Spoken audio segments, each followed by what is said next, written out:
All right. Hello, everyone. Welcome to KPU International's Fall 2025. Let's get ready for registration webinar.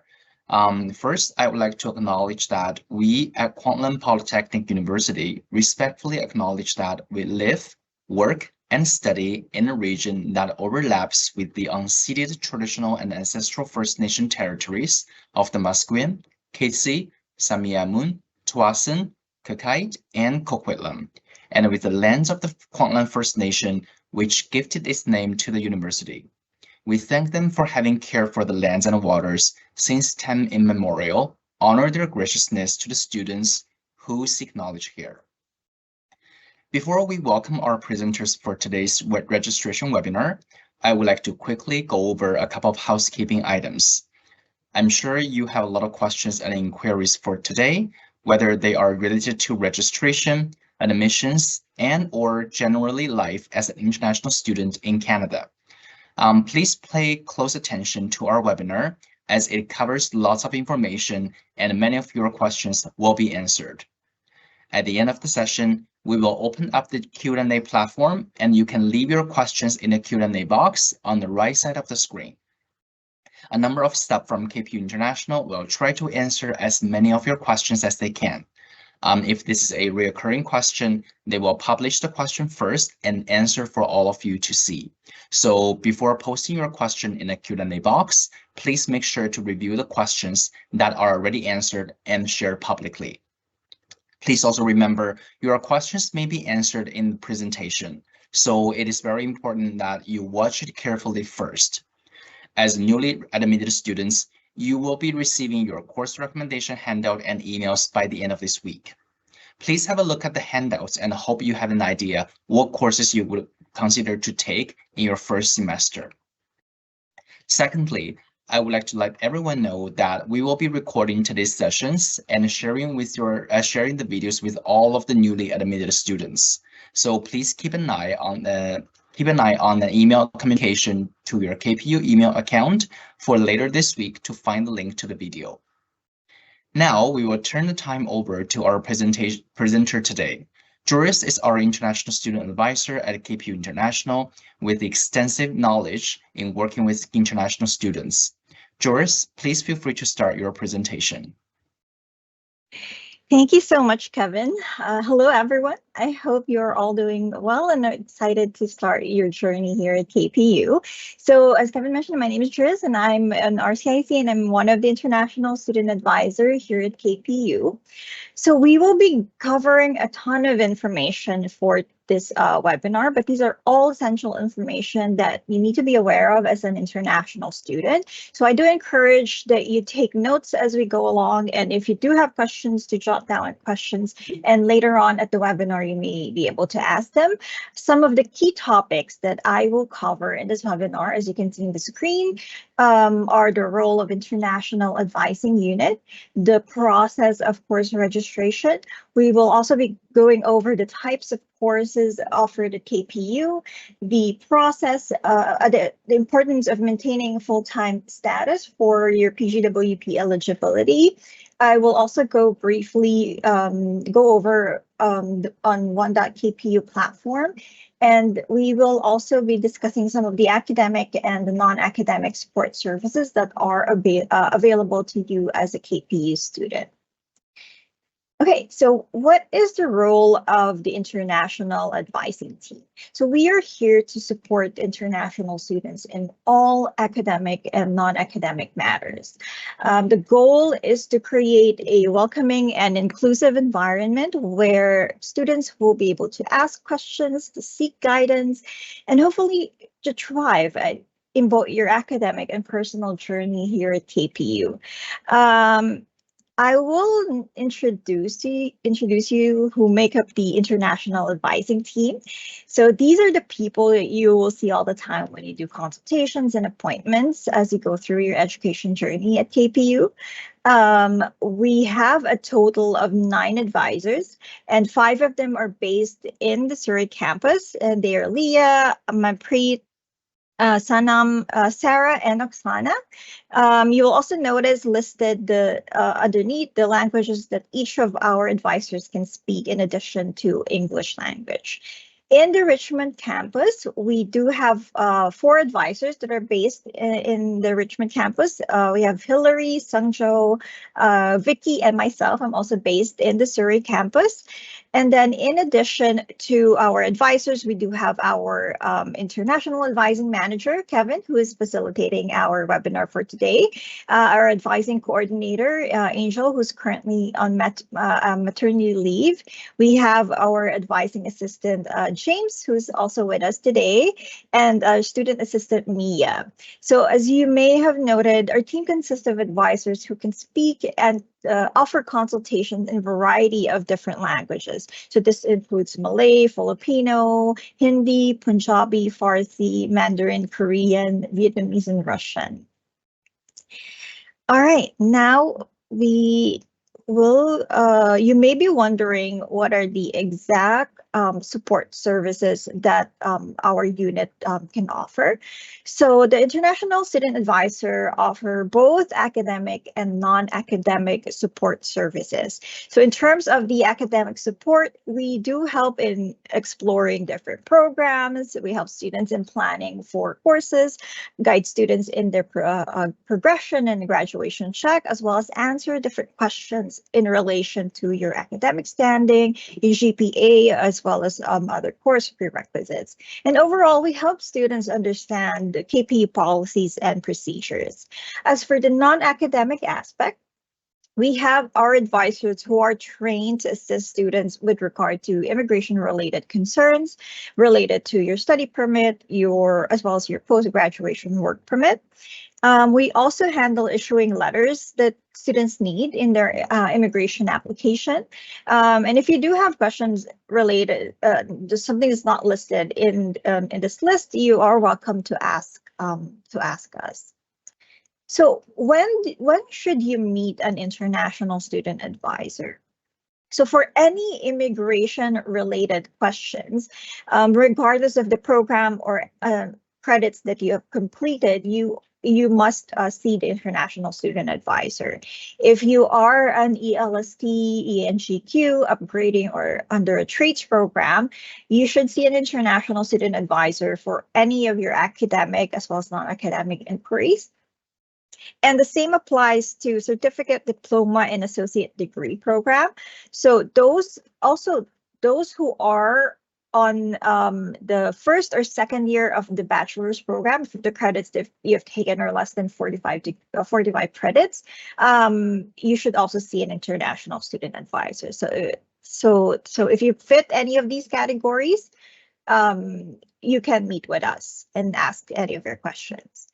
There are other advising units as well at KPU. We have degree advisors as well as post-baccalaureate and grad advisors. So if you are enrolled in a bachelor's program and you've already completed more than 45 credits, so that means if you're on your 3rd year or 4th year level, then you should see a degree advisor for any questions regarding course planning and program progression related questions. So KPU we do have degree advisors for each faculty in business and arts, science, health, and the design school. We do have degree advisors to help you with your questions. And if you are a post-baccalaureate or graduate diploma program or under a graduate diploma program, then you must meet with the post-baccalaureate and grad advisor as well as student success coach for any academic and career-related questions. Okay.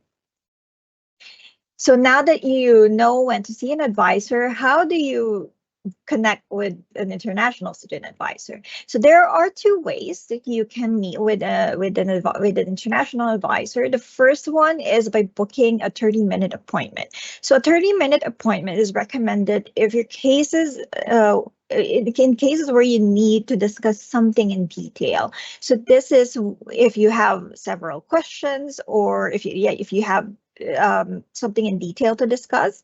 For example, if it's about course planning, if about program exploration, if you need GPA calculation or do graduation check, it's better to do a 30-minute appointment to be able to cover all of your concerns. The second way that you can connect with us is through a drop-in session. So for drop-ins, you do not need to make a booking ahead of time. Instead, you can sign up 15 minutes before the drop-in start time, and then you can wait in line for your name to be called or for your queue to turn. And then during drop-ins, we may have several students waiting in the queue. The advisors may only be able to spend about 10 to 15 minutes with the students, so please be mindful about that. But this type of session is very useful if you have immediate concerns or if you have very quick questions that you need to be answered. You can find the schedule for the drop-ins and how to join the session, as well as the steps on how to book the appointment in the link provided below at kpu.ca/international/advising. Now, let's move over to the registration period. So KPU has 3 academic terms per calendar year. So this runs from September to August. And the terms, we refer to them as the fall term, which begins from September to December, and then the spring term will begin from January to April. The summer term will start from May to August. And as you can see here, the course registration begins approximately about a month and a half before the new term starts. So this means that in the registration period for the fall 2025 term, it will begin around mid-July, which is a couple weeks from now. Some important reminders to take note of before we go over the registration.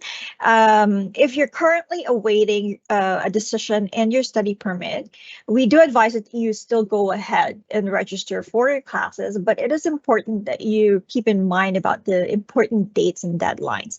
So if your study permit application is approved, please submit the proof of approval to us immediately, otherwise your course might be dropped.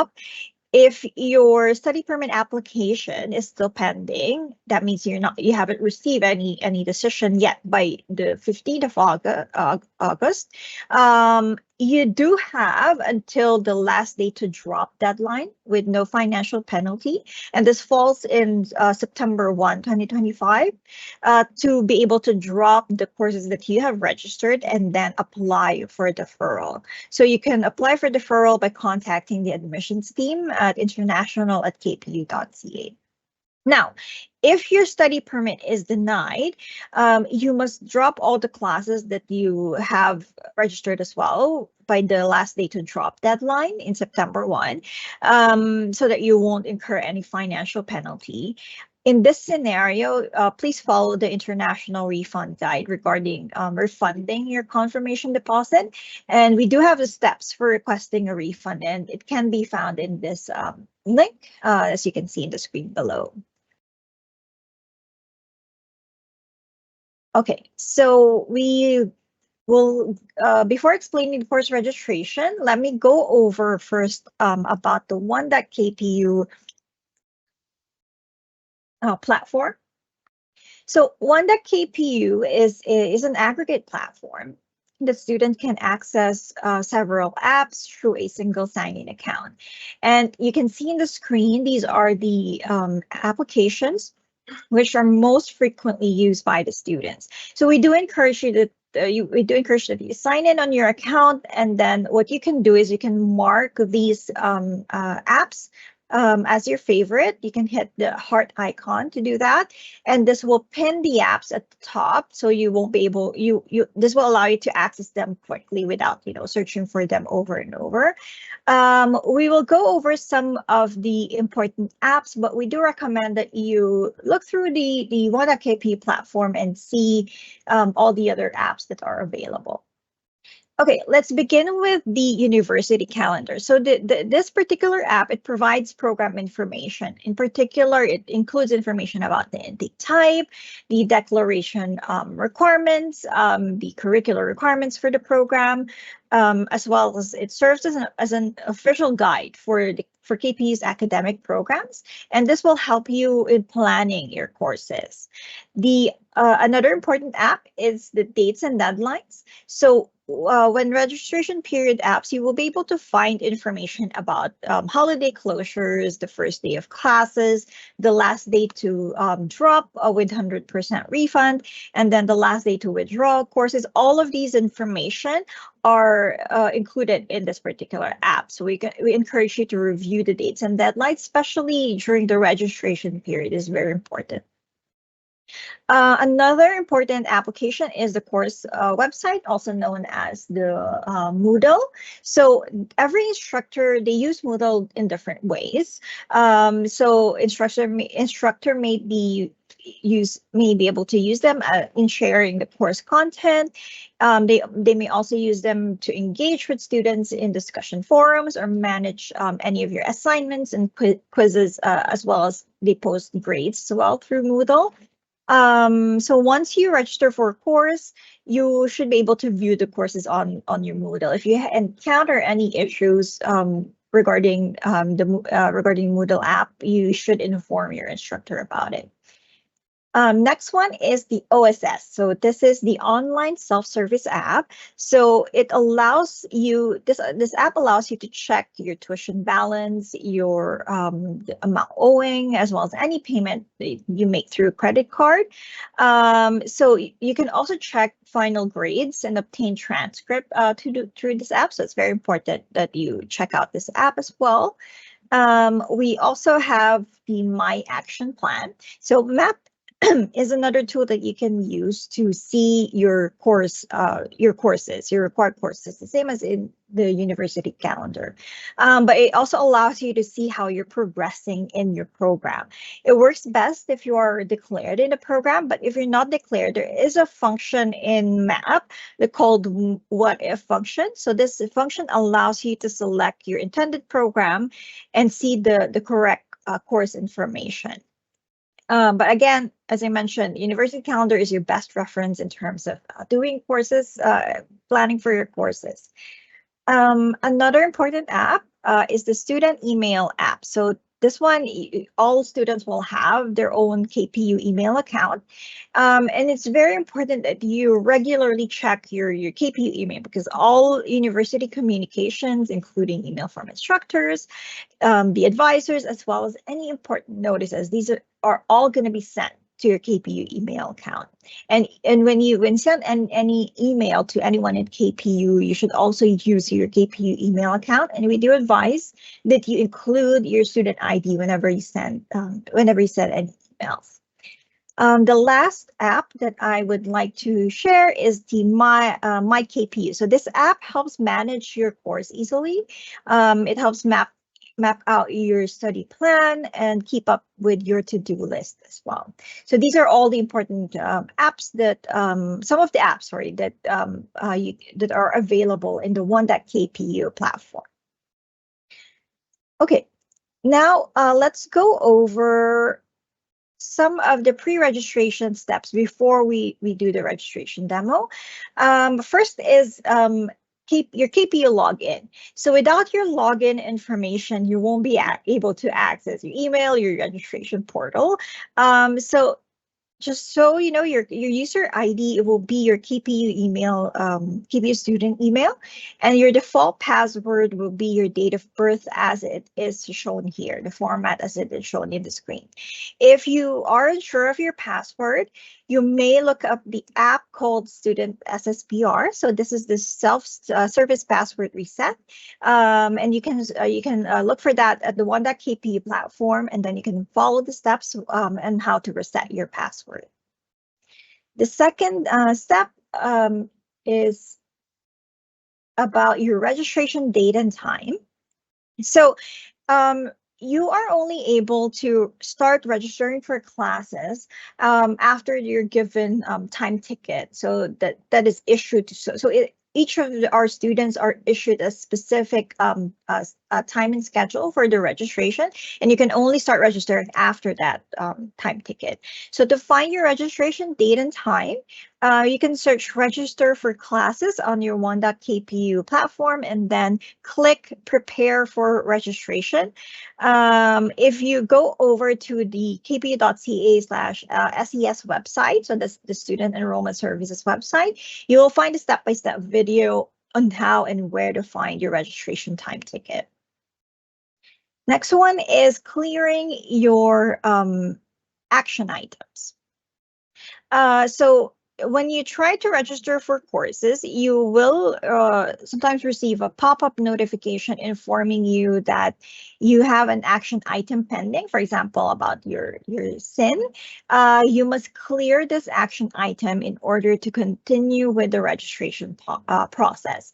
So again, the Student Enrollment Services have a specific step-by-step video for this, so I would suggest that you watch that video. The next registration step is about the review course recommendation. So the course recommendation, as Kevin has mentioned earlier, all students will be receiving a list of recommended courses that you can take in the first term here at KPU. And you will be able to receive that by the end of this week. So the course recommendation, it's based on your faculty as well as your intended major. And however, this is a recommendation only. You are allowed, you can take courses outside of this option, but we do suggest that you consult with the university calendar if you're doing so. You may find that in the course recommendation, there are courses that are listed there that might not be mentioned in the university calendar list of course requirement. This may be because your program have certain room for elective courses. So elective courses, these are the courses that you can freely select, and we include those recommendations to encourage students to explore other areas of studies. If you are a student who transferred courses to KPU, the course recommendation might differ. So we would suggest, if you're in those group of students, to meet with an advisor before you begin your registration. Lastly is the university calendar. So we've already discussed about the university calendar. I'm not going to go over that, but you can check out the application university calendar in your one.kpu platform. Last but not least is the international tuition deposit. So this, the international tuition deposit, this one will be applied from your second term. So after the first term, you must ensure that you have a minimum balance of 2,200. So this is the international tuition deposit before you register for courses in the next term.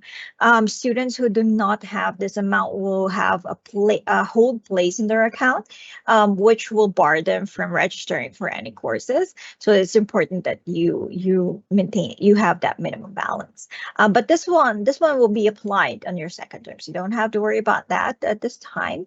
But just to clarify, the deposit is not an additional fee. It will be applied towards the balance in your account. All right. So now, so the registration demo, unfortunately, we cannot get access to the test account to do a live demonstration of the registration procedure. But in lieu of this, we have included relevant screenshots to discuss key registration steps. Okay.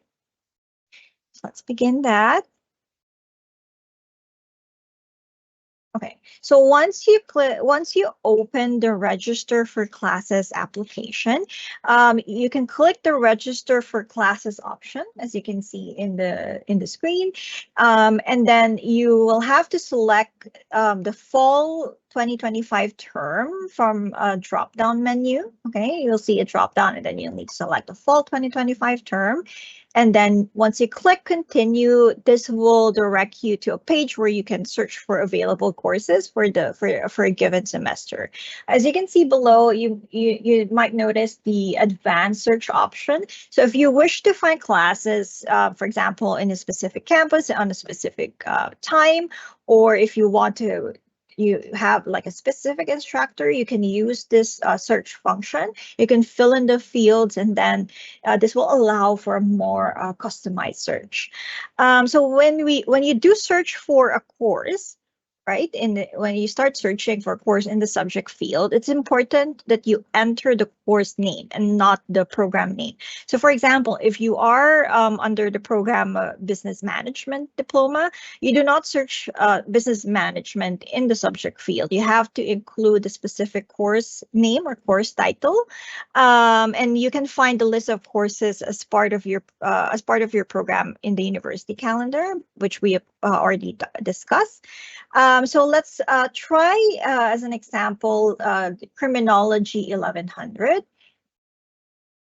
So once you put in the criminology, this will trigger a drop-down menu. Will trigger for a drop-down menu to appear, and then the options related to your search will, which you're searching for, will appear, and then you can select.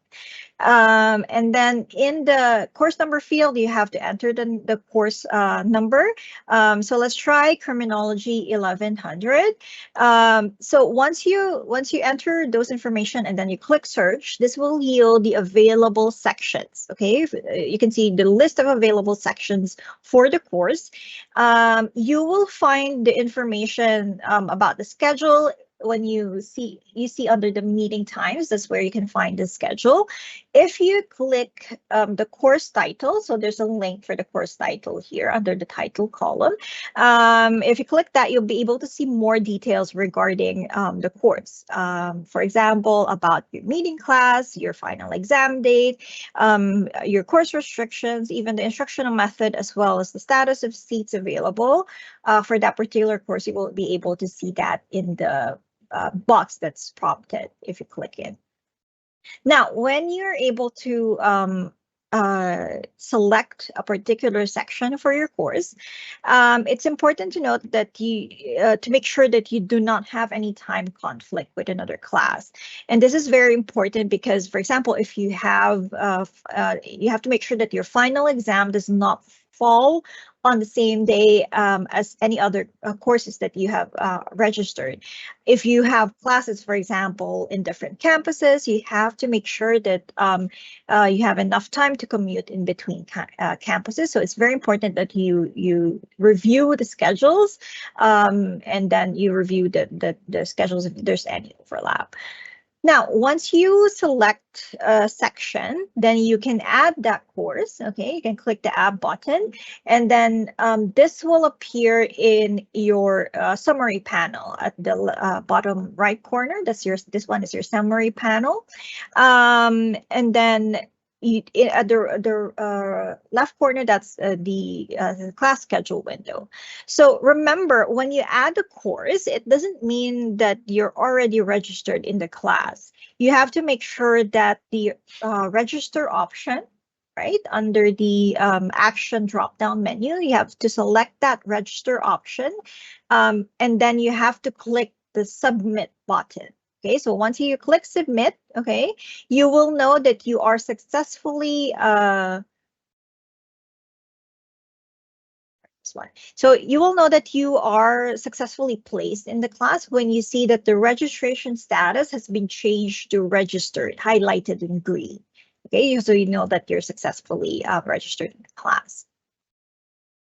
Now, if you want to drop a particular course, you'll have the same as the same process when you're registered. You have to select the drop in the drop down menu, and then click submit. Okay, and then the status will change to drop. Now, if you want to put yourself in the wait list, it's the same process as well. So select the wait list option and then click the submit button, and then you will see that your status has changed to waitlisted. Now, if you want to see your waitlist position, what you can do is you need to select so schedule details in your class schedule window, and then there's an arrow at the right side corner that you can click, and this is the arrow that's near the course title. So click that, and then you will see the waitlist position, as you can see here in the screenshot. Now let's try another class. So this time, if you want to add a class that has a lab component, this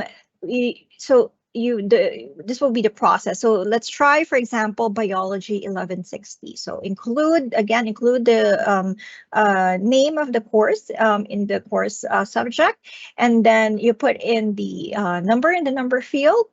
Please, uh, courses with lab component, this is very common for science courses such as chemistry, physics, and biology. So they have they have a lecture and a lab component. So in the case of classes that has a lab component, you have to select both the lab and the lecture to register for class. So the lab component, generally will show as 0 credit, while the lecture component will show as 4 credits. So let's try to add both the lecture and the lab course. So as you can see here, once you do your search, it will yield the courses, the section, available for that course. And then you need to make sure that you add both the lecture, okay? And then once you click the view link, that will direct you to the lab component sections available. And then you click the add all button. Okay, now once you do that, both the lecture and the lab, they will be added to your summary panel. Note that if you attempt, so let's say that you attempt to register only one of the sections, so you register only the lecture. If you do that, you will encounter an error message. So you have to make sure that both the lab and the lecture are added in your summary panel, and then you register for both. Once both are added, you click submit, and then you click submit, and then the course will be added to your the course will you'll be registered in the course. Okay. All right, so that's about it for our registration steps. Now let's discuss the common registration errors that students encounter, and what are the meaning of those errors. So the first one is the close waitlisted error. So what this error means is that the section you're trying to enroll is full, but you have the option of waitlisting for the course. So once on the waitlist, it's very important that you check your KPU email regularly. If you receive an email for a seat offer, you do have 24 hours to register for the course. If you fail to register for the seat within 24 hours, the seat will be given to the next student on the waitlist. So it's very important that you check your email if you're on a wait list. Another error that you might encounter, it's the prerequisite or the co-requisite unmet error. So prerequisite course, it means that this is the course that you must complete with a minimum of a grade of C, unless otherwise stated, before you register for a given course. Co-requisite, on the other hand, it must be taken at the same time or previous to the course that you're registered in. So if taken previously, the minimum final grade for this course is a minimum of C grade to be able to fulfill the co-requisite requirement. If you do have questions related to this, if you do have sorry, if you don't have these requirements, then you will receive a prereq or a co-req error. The next error that I'll be discussing is the time conflict error. So when you attempt to register in a section that has the class time or an exam time that overlap with another class that you've registered for, you will receive this particular error. And also, which the linked course error, which I discussed earlier. So some of the courses, as I mentioned, have a lecture and a lab component. So you have to register for both of the sections and the appropriate lab sections as well. You have to ensure that you're registering for both for the same at the same time, so that you won't receive this particular error. As you can see, we do have a QR code available at the top of the screen. So once you scan that, you'll see the full list of possible registration error that you might receive during when you register for courses. Okay, another thing that I want to discuss is about the reserve and restriction errors. So when you attempt to register for courses, you might see there are reserve and restrictions. So this is because there are sections in a particular course that are reserved for a specific group of students. So for example, there may be a business course with 7 sections that are available. But out of all of those 7 sections, 3 may be reserved for students who are doing a Bachelor in Accounting program. All of the sections may have 10 designated seats specifically for students in a particular program. So if a section has a seat reserve, it will be displayed, as you can see here. It will be displayed in a column under the reserved seats. But most reserved seats, it will be removed in about 3 weeks after the start of the registration period. And those seats will become available for all other students eligible to register for the course. The restriction, on the other hand, this will not be removed. These are permanent. These are permanently imposed. So restrictions are placed on certain courses that are meant for students in a specific program. So for example, info courses, these are restricted for those students who are in the Bachelor of IT program, as well as the Computer Information Systems Diploma program.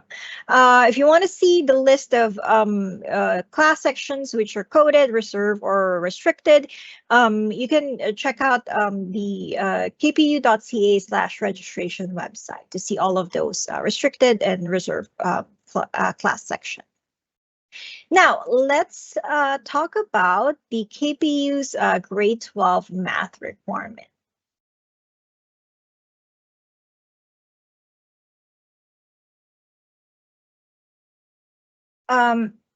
So here at KPU, and you may also, for your information as well, across many other Canadian institutions, science programs have a university level math, physics, chemistry, and biology courses that students must take in order to graduate.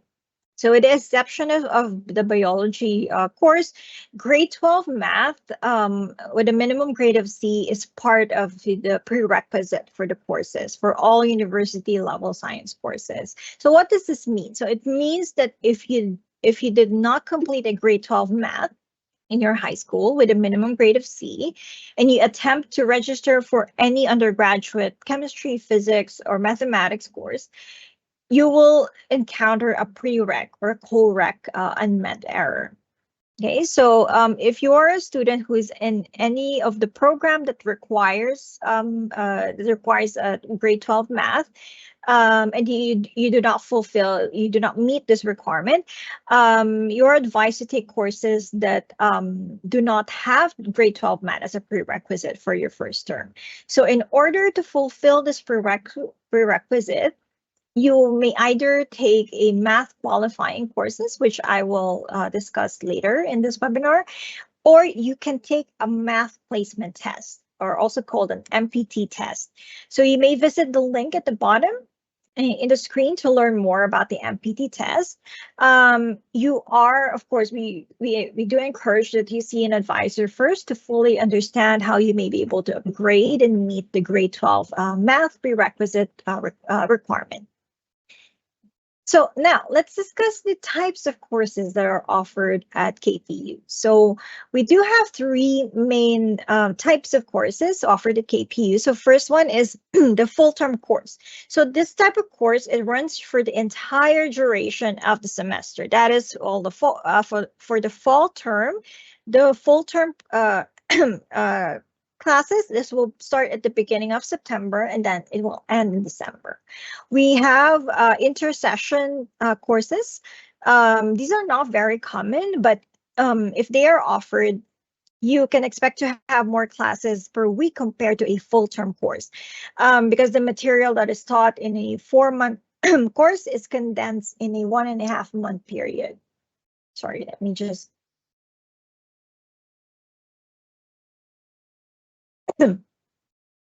So these are usually 2 sessions offered in a semester. So that's session 1 and then session 2.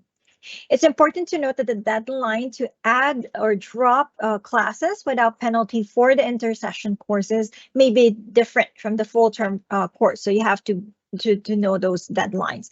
So you can check that through the dates and deadlines page. Another type of course is called a qualifying course.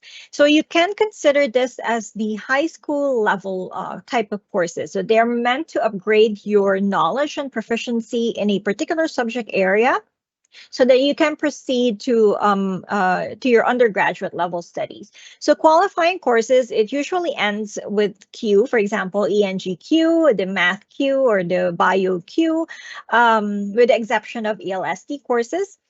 So in terms of the tuition cost for these types of courses, except for the ENGQ and the ELST courses, the qualifying course will have the same tuition cost as the undergraduate courses. But they do not count towards your undergraduate credits. That means that you cannot use a qualifying course to fulfill any undergraduate program requirements. So you have to be aware of that. Now, let's discuss about the course delivery modes. When you are registering for class, you may notice that some classes are offered in person, some are offered as a blended or online. So in-person class, so these type of delivery mode wherein student must be physically present in the class. So in this type of course delivery, all lectures, exams, quizzes are delivered in person. Most of the classes at KPU, they're offered in person as well. The blended asynchronous classes, these are a combination of both in-person and online. The online component of the course it's not delivered in any specific time. So you can view the content online at your own time. If it's a blended synchronous, okay, this is a combination of both in-person and online classes, but the online portion of the class is scheduled at a specific time, which means that you must be online at a specified time in your schedule. If it's an online asynchronous class, okay, there's no scheduled meeting times for this type of delivery. The instructor will upload materials and pre-recorded lectures online, but you may be able to review them or play lectures to clarify concepts. You may be able to complete the coursework on your own schedule, but it still should be within the deadline set by the instructor. So this type of course, as you will notice, it requires a lot of self-discipline. In an online synchronous class, on the other hand, the instructor and student should be both online at the same time. So the instructor may give a live lecture at a specified time. So the student must be logged into your Moodle at a scheduled time. And then for this type of delivery, exams may either be conducted online or in person. So you have to check the schedule for this. As an international student, you are recommended to take in-person to take in-person class or blended courses, particularly on your first semester. So taking online course may impact the length of your postgraduate work permit. So if you must register for an online course, you don't have any other choice. We do advise that you consult with an advisor first. Okay. Now, let's discuss about maintaining full-time status and PGWP eligibility. I know we have gone through a lot of information so far, but you may want to pay extra attention to this particular slides because this refers to your immigration status. So it's very important that you take note. So if you plan to apply for a PGWP upon the completion of your studies, it's important to take note that one of the criteria to apply for your PGWP is maintaining full-time status throughout your studies. So this is very important, especially on your first semester. It's very important that you meet this particular requirement. We've had cases wherein PGWP has been refused because of students who did not maintain full-time status on their first term. So full-time status, it means being enrolled in at least 9 credits per term at KPU. So if you are enrolled in 9 credits, so that typically 3 courses, and then you end up withdrawing from a course. So let's say you have 9 courses and then you wish to withdraw for a particular course. That means that your total credits will decrease. Okay, so it will no longer be 9 credits. So it means that you will be considered as a part-time student for that semester. So it's very important that if you want to withdraw a course, so make sure that you talk with an international advisor first. There are a couple of exceptions to this rule. So for example, students can take a schedule break. So a schedule break, you can take 1 term off or be a part-time student in 1 semester per calendar year, okay? Provided that you are maintaining full-time status before and after that break. Another exception is what we call unauthorized leave. So unauthorized leave, it can be provided if a student needs to take a semester off and it cannot qualify as a scheduled break. But this particular type of leave, it must be requested and must be approved. So in case of applying for an authorized leave, you must meet an advisor to make sure that you're eligible for this leave, and it can only be approved for current or upcoming term. So under a specific extenuating circumstance. And the students who are requesting for an authorized leave, they will have to provide supporting documents before it can be approved. Okay. All right, so that's about it for the maintaining full-time status. If you do have any questions related to immigration, as I've already mentioned, you can meet an international advisor for any of your concern. Now, let's discuss the academic the support resources that you can access free of charge throughout your time at KPU. So to help our students prepare for the classroom, we do have our academic integrity tutorial as well as the KPU 100 course. Back up a minute. So both are highly recommended for you to complete before starting your semester to prepare you for your classes at KPU. So the reason that we advise to complete an academic integrity tutorial is because we've encountered cases in each term where students who are charged with an academic integrity violation because, for example, they failed to cite a specific reference or they did not fully understand what classifies as plagiarism. So as an international student, it is your responsibility to understand what constitutes an academic integrity violation, and you have to do everything possible to avoid that. If you are charged with a violation, what may happen is that you may receive a 0 in your assignment, or you may receive an F grade in your course, or even worse, you may be suspended from KPU based on how serious the offense is. So it is therefore important that you that you know or understand what academic integrity is, and then to know more about the common examples of academic misconduct and its consequences, it's good to attend or take this tutorial. About the KPU 100. So this one it's a non-credit course. 1 week. It's a 1 week program, free of charge again. That all new students at KPU can take. Some of the things that will be covered in this particular course is about managing your time effectively. You will also look into the different strategies for reading text. It also covers taking notes, memorizing. Uh, you also discuss in terms of like how to communicate effectively online, how to work online in groups and in teams. You'll also be able to improve your test taking skills and how to use technology such as Moodle. So it's a very, very good course that will help you prepare for your classes at KPU.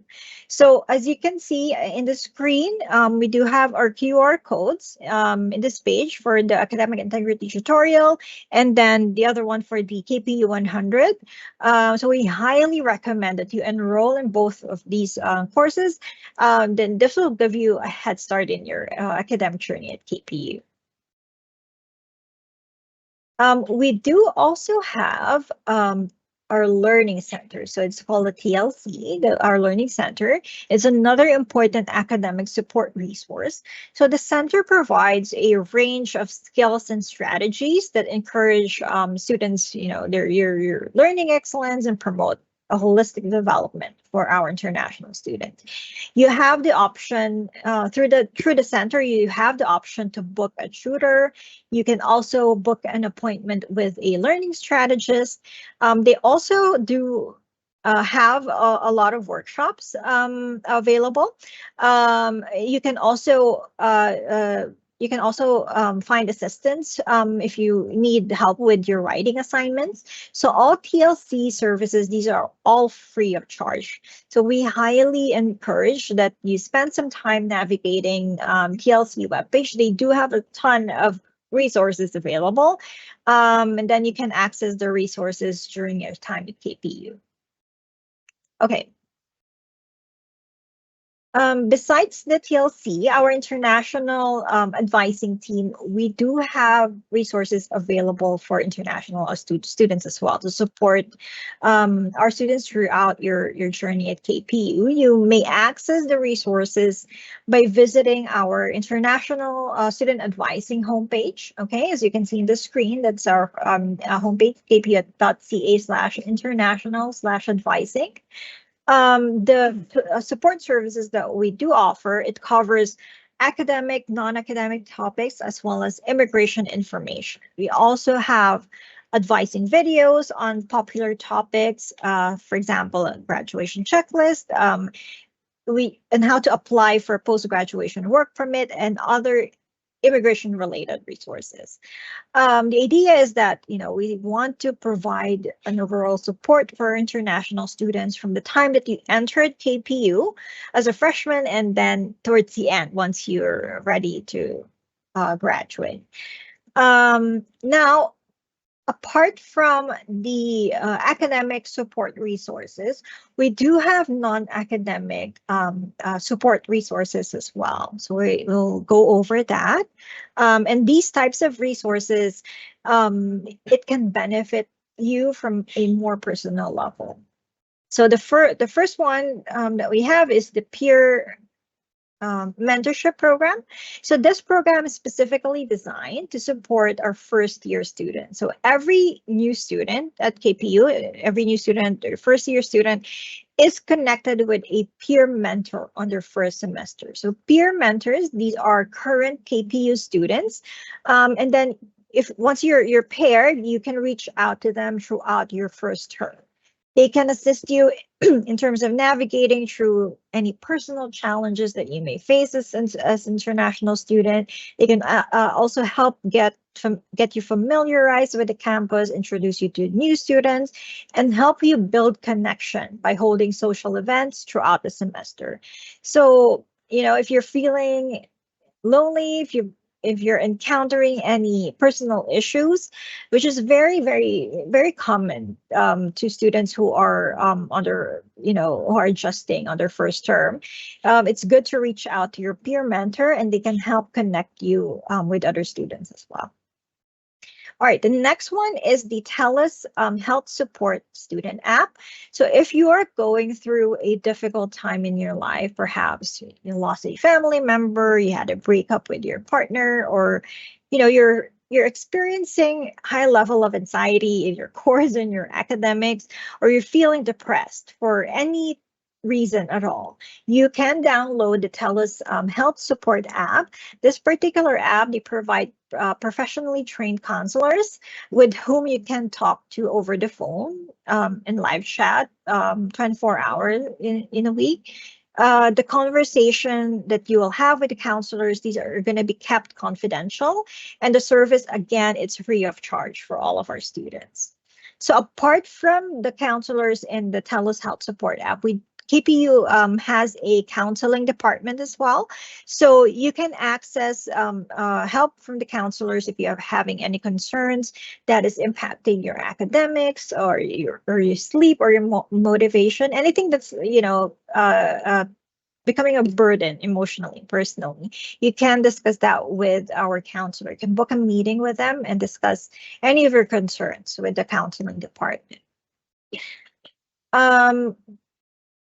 Yes, KPU counseling. And then the last one is the KPU Safe app. So this app, through this app, you're able to contact the security and emergency services.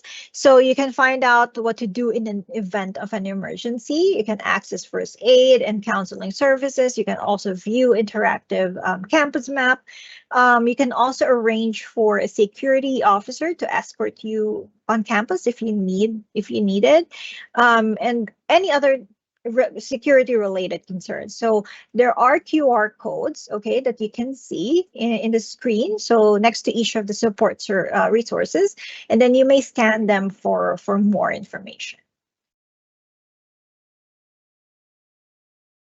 Now, let's quickly go over about the health insurance, because we know that there are a lot of students who are interested in or who have a question regarding the health insurance.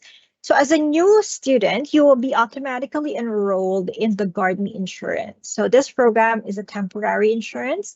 So as soon as you arrive in Canada, you must enroll in the BC Medical Service Plan. So this is what we call this MSP. So anyone who plans to reside in Canada for longer than 6 months is required to enroll in this program. So the MSP, this is mandatory. GuardMe is a temporary one. So once you receive your BC MSP card, students can opt out of the GuardMe insurance. Yeah, so that's about the BC Medical Service Plan. There's also the KSA Extended Health and Dental Plan. So this is something that students are automatically enrolled in. This is also mandatory, and you cannot opt out from this plan unless you have, any similar benefits through an employer or somewhere else. That's the only time where you can opt out, but unless otherwise, this is part of a mandatory plan for students. If you do have any questions regarding the insurance, you can contact our International Student Life for any suitable support. So the email contact, as you can see in the screen, you'll see the contact for the Student Life team. You may also visit kpu.ca/international/insurance. That's our webpage for insurance. So for more comprehensive overview of the health insurance plan. Our last topic will be about the pre-boarding checklist. So just a few quick reminder as you prepare to come to Canada. For those students who are still about to come to Canada, remember to carry the following documents before boarding your flight. So first one, again, is your flight ticket. your passport. You need a passport to cross the border. You also need your port of entry letter, or what you call the letter of introduction. Your visa, if you're from a visa required country, or ETA, if applicable, and your letter of acceptance from KPU. So you can find the QR code for the IRCC's pre-departure guide in the screen. So you can check that out. It's highly recommended for you to check it out, as it offers really good tips and information for students embarking in Canada as an international students. So if you do have any questions related to your travel to Canada, we have a team within KPU that offers support, and they could be reached by emailing internationaltransitions@kpu.ca. So you can reach out to our transition teams if you have any questions related to your travel to Canada. Okay, before we end our presentation for this webinar, let me just summarize the different ways that you can connect with our international advising team. So two of these ways I've already discussed earlier. You need to book an appointment through our Advisor Connect page, or you can join the drop-in session. Another way of connecting through phone or email. You can email us at internationalstudents@kpu.ca. So please feel free to reach out to international advising team during your time at KPU. And on behalf of the advising team, we wish you all the best of luck on your first term. And yeah, we hope to see you soon here in Canada. All right, thank you very much, Joris. This is very, very informative. It was such a pleasure to have you with us, and I hope everyone enjoyed the presentation. I would like to remind all of you that we will be sharing our recording of this session later this week to make sure you can review the information prior to the registration starting next week. Once again, if you have any questions that were not answered during the session, please feel free to contact our international office. As Joris kindly shared with us, you can email us at internationalstudents@kpu.ca or book an appointment with one of our advisors through the advisor track that you can find the landing page on our website.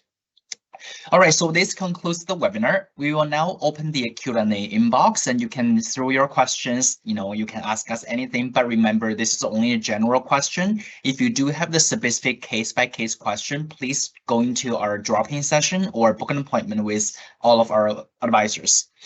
Again, thank you very much all for your attending. We hope you have enjoyed this session and learned a lot. And we wish you all the best in your first semester in the fall 2025. Our advising team is looking forward to seeing you at KPU. Thank you very much, everyone. So now I have opened the Q&A box, and then you're welcome to ask your questions through there. Thank you.